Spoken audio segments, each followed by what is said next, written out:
Bonjour tout le monde et bienvenue pour cette nouvelle vidéo où on va voir ensemble 5 produits high-tech à moins de 50 €. Alors c'est une ancienne série que j'avais sur ma chaîne que je n'ai pas lancée depuis un long moment. On revient en force avec le mois d'octobre et préparez-vous aussi pour la vidéo du mois de novembre. Et cette fois, on reprend la série avec une petite nouveauté puisque j'ai décidé de vous faire gagner à chaque épisode un des produits de la vidéo et c'est vous qui allez choisir quel est le produit que je vais vous faire gagner. Pour choisir le produit, il suffit tout simplement de laisser un commentaire en me disant quel est votre produit favori sur les 5 que je vais présenter et le produit qui sera le plus sollicité dans les commentaires, je vous le ferai tout simplement gagner sur mes réseaux sociaux, donc restez connectés. Et on commence très fort avec un produit ultra utile et je vous spoil, je vais utiliser ce produit pour une prochaine vidéo qui va arriver bientôt, à savoir comment acheter son clavier gamer, en tout cas quel clavier gamer choisir. Alors du coup, ce produit de chez Aquox est un mini clavier mécanique avec 9 interrupteurs. Et vous allez me dire, mais à quoi ça sert d'avoir juste 9 interrupteurs? Tout simplement parce que chacun des interrupteurs possède une MX Cherry. Donc qu'est-ce qu'une MX Cherry? C'est tout simplement un interrupteur d'une couleur différente. Et là vous allez encore me dire, mais à quoi ça sert d'avoir une couleur blanche et une couleur rouge? Tout simplement, la force nécessaire pour activer le bouton va être différente et la sensation du clic va elle aussi être différente. Pour illustrer mes propos, je vous ai enregistré une petite séquence ASMR où je clique sur tous les boutons et vous allez voir la différence d'écoute entre chacun des boutons.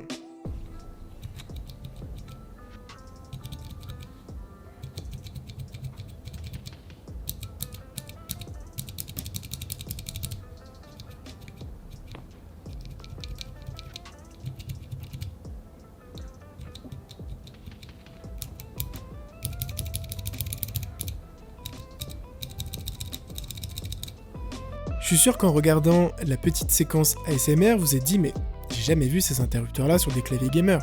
Effectivement, on a des interrupteurs gris, on a des interrupteurs blancs que moi-même personnellement je n'ai jamais vu alors que j'ai testé plus d'une trentaine de claviers depuis le lancement de ma chaîne. Et c'est normal puisque la majorité des constructeurs utilisent des MX Cherry Blue, Red ou Brown, qui sont celles qui sont le plus utilisées sur le marché. Celle qui domine le marché, c'est la Blue, vous le verrez sur un des produits que je vais présenter juste après. Je vous invite vraiment à tester ce produit qui coûte 20 €. Alors ça peut paraître un peu cher, vous pouvez vraiment le trouver moins cher. Moi j'ai pris celui-là parce que c'est le produit le mieux vendu sur Amazon, mais globalement c'est ultra intéressant et ça vous permet de vous dire, ok, bah moi mes touches préférées ça va être les blanches et là vous allez juste chercher des claviers gamer avec des touches blanches puisque ça va être des touches qui vont être silencieuses alors que les MX Blue vont faire énormément de bruit comme vous l'avez entendu. C'est un produit qui est très sympa et qui va me permettre aussi de m'aider sur ma future vidéo, à savoir quelques astuces pour bien choisir son clavier gamer. Et si vous voulez avoir plus d'informations sur les interrupteurs et les produits que je vais présenter dans cette vidéo, tous les liens seront dans la description. Et on enchaîne de manière totalement logique avec le prochain produit qui n'est ni plus ni moins qu'un clavier mécanique de la marque OK, que j'ai reçu gratuitement depuis plusieurs mois, que j'ai bien eu le temps de tester et de saigner. Donc du coup, comme je l'ai dit, c'est un clavier avec des touches MX Cherry Blue, donc c'est les touches qui dominent le marché, des touches qui sont très appréciées par les gamers et par les personnes qui aiment écrire, même si elles font du bruit, c'est le revers de la médaille des MX Cherry Blue. On a un clavier qui possède 105 touches avec bien sûr une fonction d'anti-ghosting. Pour ceux qui ne savent pas, c'est tout simplement le fait d'appuyer sur n'importe quelle touche du clavier puisque chacune des touches vont être indépendantes, donc vous n'avez aucun souci avec ce clavier. C'est bien sûr un clavier AZERTY. Vous avez la possibilité de changer la couleur du clavier et l'animation des LED. Alors ce qui est intéressant sur ce clavier et ce que j'aime beaucoup, c'est un clavier qui est ultra sobre avec une très belle finition et c'est un clavier qui ne coûte que 40 €.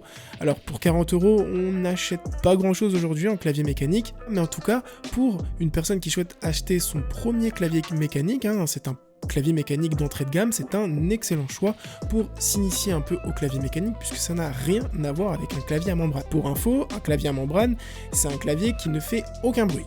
On a des touches qui sont ultra plates et on a du coup un temps de réponse qui ne va pas être aussi rapide qu'un clavier mécanique. C'est pour ça que les claviers mécaniques sont ultra privilégiés par les gamers, même si on va avoir des touches qui font du bruit. Mais comme on l'a vu juste avant, on a des MX Cherry qui sont ultra silencieuses. Donc en général, les claviers mécaniques sont beaucoup plus chers que les claviers à membrane, mais ça on le verra dans une prochaine vidéo où je vais vous parler uniquement de clavier gamer. Donc du coup, un très gros big up sur la partie design qui est ultra sobre, ultra minimaliste et qui passera sur n'importe lequel des setups. Les LED sont plutôt bien faites et là vous avez énormément de jeux de couleurs que vous pouvez faire et vous amuser avec. En jeu, le clavier se veut comme son design, sobre et minimaliste. Ce que j'aime beaucoup sur ce clavier, c'est tout simplement qu'on a un pavé numérique et que les bords sont très fins. Encore une fois, on va être sur un clavier à 40 € et honnêtement, c'est une très bonne affaire pour un clavier de cette finition et de ce type là. On continue avec un produit utile que j'ai détourné pour vos besoins en gaming ou même en travail.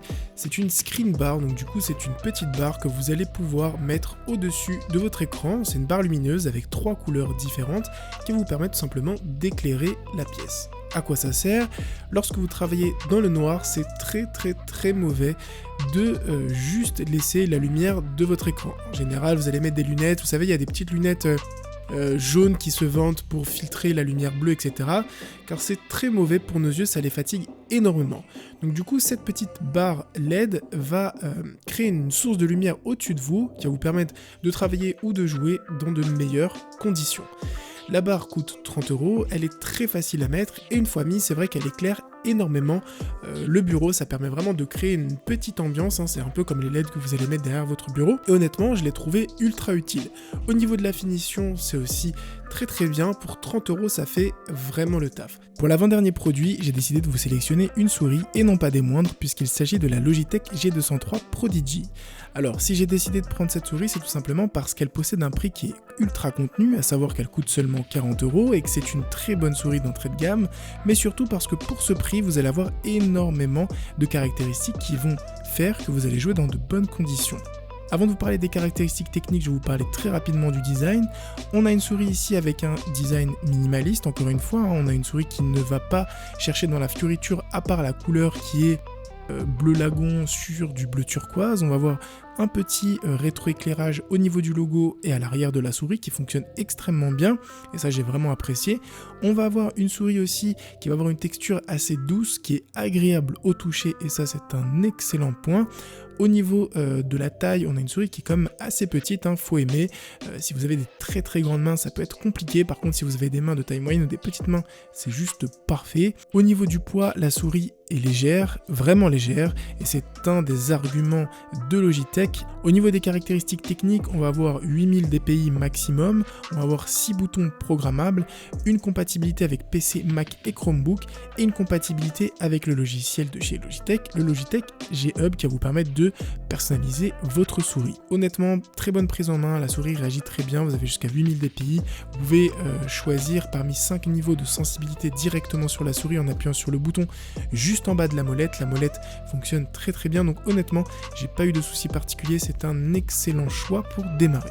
Pour le dernier produit, on part chez Nebo avec un casque gamer qui est une très bonne affaire, un casque qui ne coûte que 35 € et qui est compatible PS4, Xbox One et PC. Alors cette marque, peut-être que vous la connaissez déjà sur Amazon.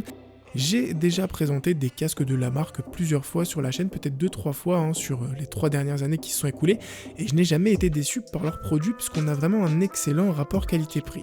Donc du coup, je suis parti en confiance. Ce que j'ai vraiment aimé, c'est que le casque avait l'air vraiment solide et avec des coussinets de qualité. Et je ne me suis pas trompé, les coussinets sont juste ultra moelleux, ultra agréables et englobent bien les oreilles. Ce que j'ai aimé, c'est que l'arceau est réglable et que le micro pivote à 90 degrés, comme ça vous pouvez le monter ou le descendre lorsque vous en avez pas besoin. Le micro aussi intègre une petite tige de fer, hein, vous savez, sur ce genre de petits micros, on peut les bouger un peu dans tous les sens pour les régler parfaitement devant votre bouche. Ce qui est aussi intéressant, c'est qu'on va avoir une petite télécommande qui va vous permettre de régler le volume et d'activer ou de désactiver votre voix.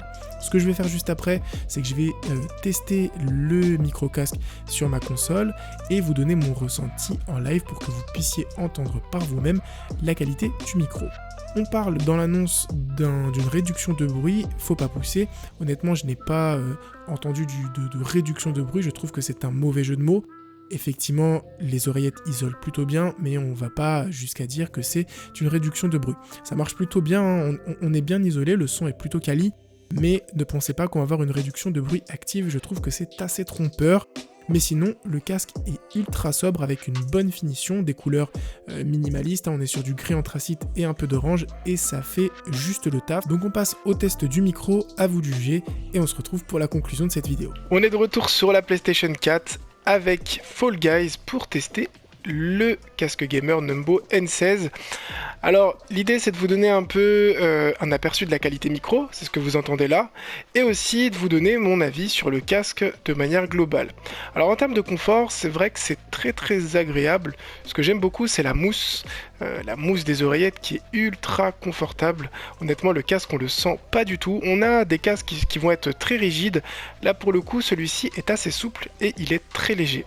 Au niveau de la qualité du micro, c'est la qualité que vous entendez juste maintenant. Je trouve que la qualité est vraiment bien.